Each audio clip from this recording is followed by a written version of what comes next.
Jai Guruji, Shukrana Guruji. I, Krishnam Jain, is going to read page number 27 to 33 of Mahagranth. Guru Brahma, Guru Vishnu, Guru Devo Maheshwara, Guru Sakshat Parabrahma, Tasmai Shri Guru Namah. The Guru is Brahma, Vishnu and the Lord of the Lords. The Guru is the living God. I prostrate myself before the Guru.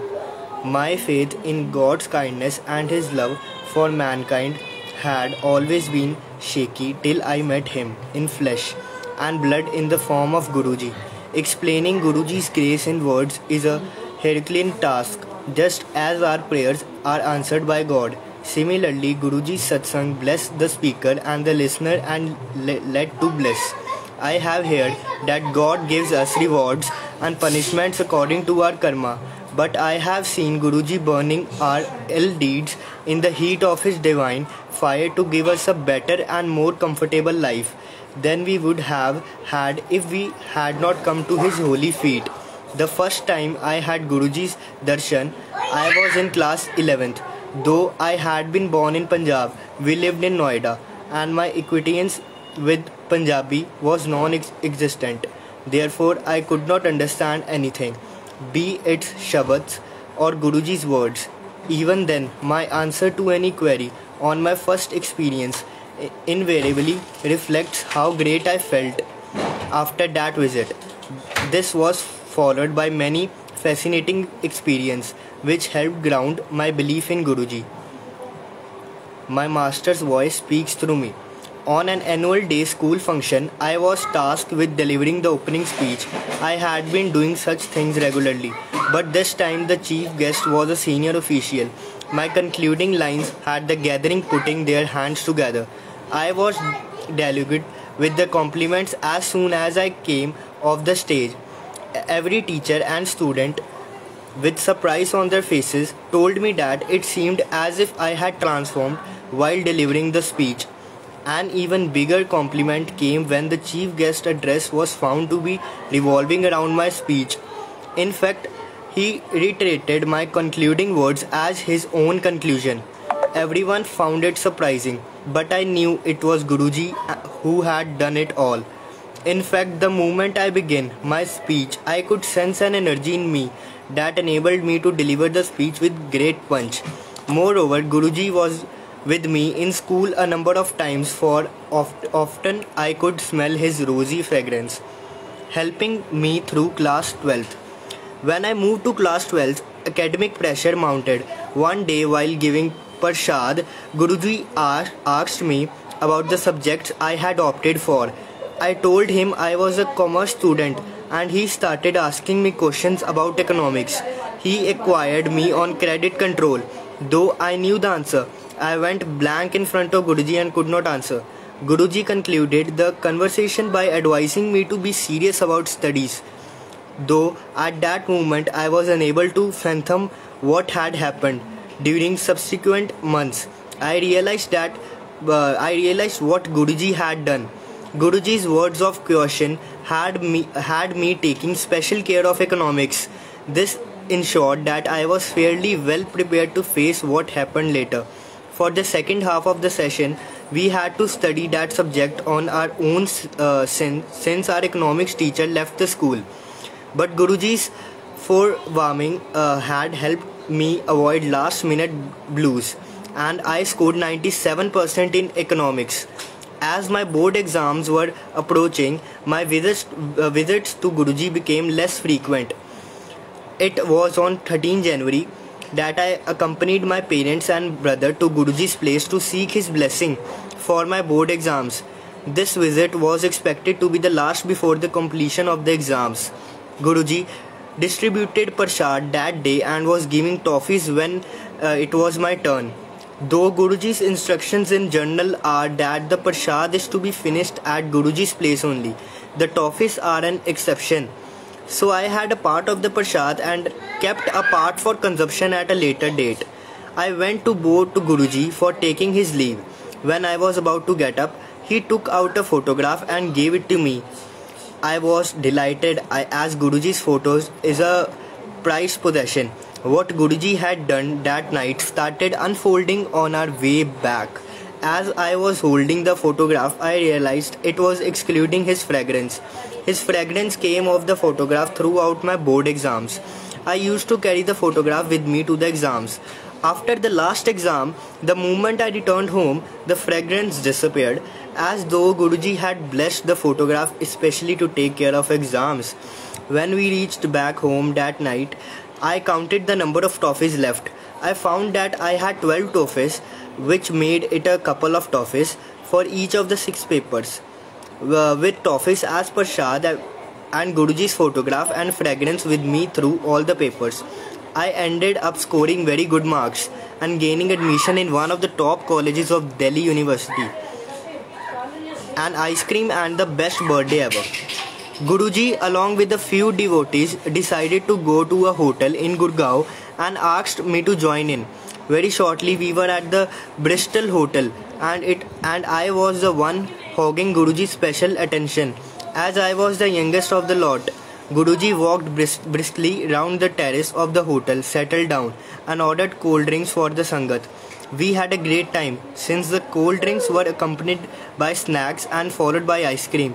On our way back, while everyone was getting into their respective vehicles, Guruji specially inquired about my whereabouts and saw to it that I was comfortably placed with someone for a drop back at his place. When we reached Guruji's place, Guruji asked me how the experience was. I had been absolutely wonderful. Guruji also asked me whether or not I had ice cream. I had not, since I had a sore throat, and I told him so. He said I should had the ice cream, since it would have cured my throat. But I found later that those simple words of Guruji had cured my throat anyhow. Since then, I have never had sore throat trouble, which troubled me at least once a year.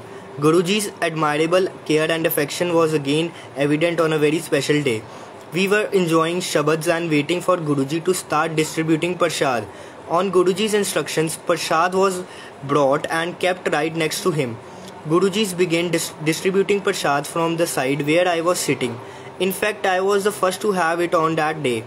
As I went ahead and took it, Guruji sprung a well-kept surprise. He conveyed to me in Punjabi that I should enjoy myself as this was my birthday. No one in the Sangat knew about my birthday, and no one in my family had told Guruji about it. That was my best birthday ever. Guruji doing the impossible. After my graduation from Delhi University, for a short spell I wasn't studying. Then Guruji instructed me to join an MBA course through correspondence from Symbiosis, a premier management institute. I filled in the form and was through with the formalities just in time to get admission in that session. For the examination, I had filled in a South Delhi center as my first preference, since it was closer to our residence. But somehow, when I got my admit card, I found that the examination center allocated was across Delhi. My father tried to get the center changed, but we received communication from the Pune headquarters of the college that a center once allocated could not be changed. Due to exams on successive days, it was impractical to travel a one-way distance of about 45 km Delhi. So I had to plan a stay at my grandparents' place, 10-15 km from the center. The problem was that living with my grandparents at Noida made it impossible for me to have Guruji's darshan. I somehow managed the first exam, but even before the second exam, I was so upset that I began thinking of skipping the remaining exams. I cried as I wished and waited for Guruji's grace to pull me out of this situation. But what happened next was beyond my imagination. As all students were quietly writing the exam, a faculty member of the center turned up and inquired if anyone wanted to switch an alternative center out of a list that included the one I had tried for. I pounced on the opportunity. After the exam, the faculty member told me that their center was facing a space crunch due to which this decision had been taken, and he confirmed the change of my center. I thus had the opportunity of visiting Guruji during my exams. Who except Guruji could have forced such a dramatic turn of events? Understanding Guruji's powers is much beyond our comprehension. They confound logic. Once when the Sangat had assembled at Guruji's, an earthquake occurred. Everyone remained seated, with Guruji in his seat, but as it persisted for more than 8-10 seconds, there was some unrest. Sensing this, an initially unmoved Guruji, who had his legs folded on his chair, put his feet down. The reverberation ceased. Yet another time Guruji had gone to Bed Mandir with some devotees including me. At the entrance gate, construction was on and there was a path of wet cement. A wooden plank had been placed to facilitate the Sangat's movement. We used it to cross over, but Guruji decided to walk through the patch. To our amazement, there were no marks left on the wet cement. When we examined the spot just after, even a finger touch was leaving a mark. Marriage in 15 days. Once in Guruji's Sharan, all our troubles and worries are taken care of by Guruji. Since our knowledge is limited to experiences we carry forward and the situation we face in the present, our understanding of our needs is limited. On the contrary, Guruji knows of our future needs and in fact makes provision for their fulfillment. Guruji had decided when I was to get married and in fact had communicated to same to my mother about 6 years in advance. But the wedding took place at an unimaginable pace. In the beginning of April, Guruji suddenly asked my dad if any marriage proposals were under consideration. Dad told Guruji that though our relative had mentioned a proposal, we had not headed it since we were not seriously thinking about my marriage. Guruji asked Dad to go ahead and consider it with more seriousness. Dad thus reverted to the family. The groom-to-be was posted in Sweden and was expected in India on 16th April for month's annual vacation. It was decided that both the families would meet on 17th April. On 17th April, when we met for the very first time, within a couple of days the marriage date was also decided, the 30th of the same month. All the arrangements were made on a war footing and I got married.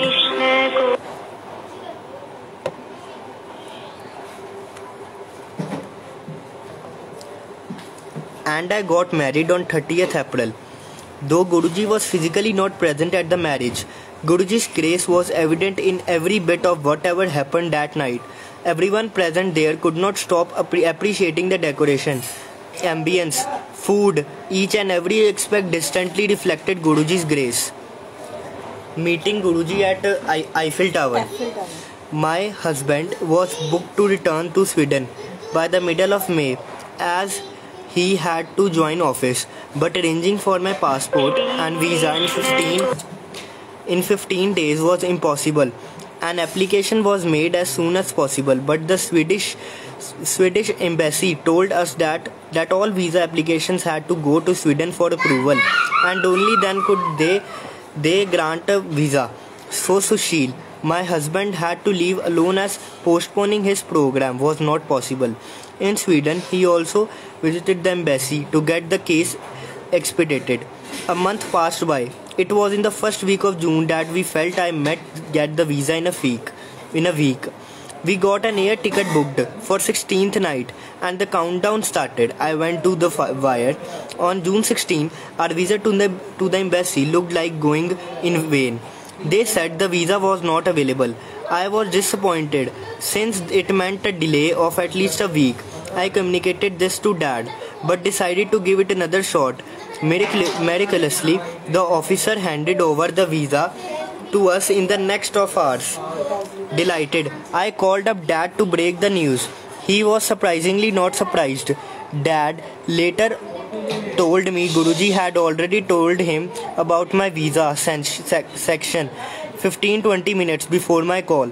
I realized that without Guruji's intervention, getting the visa on that day was impossible. Guruji is an endless source of love and possesses ultimate powers. He is not bound by physical barriers. He can seamlessly see the past, present and future and transverse any distance at the disciple's call. In Sweden, my husband and I planned a visit to Paris over a weekend.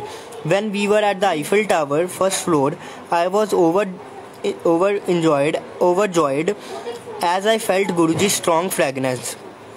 During my very next phone call with Dad, I was told Guruji was asking about me the other day. Dad told me the date and time of the conversation with Guruji. Some calculation revealed that when Guruji had asked Dad of my whereabouts, I had smelled his fragrance at the first floor of the Eiffel Tower. An account of my experiences with Guruji is akin to a dumb woman trying to explain the waste of a sweet. No words can articulate who is he and what he means to me. I would just request Guruji to hold our hands always, as he has done through these golden years of our association with him.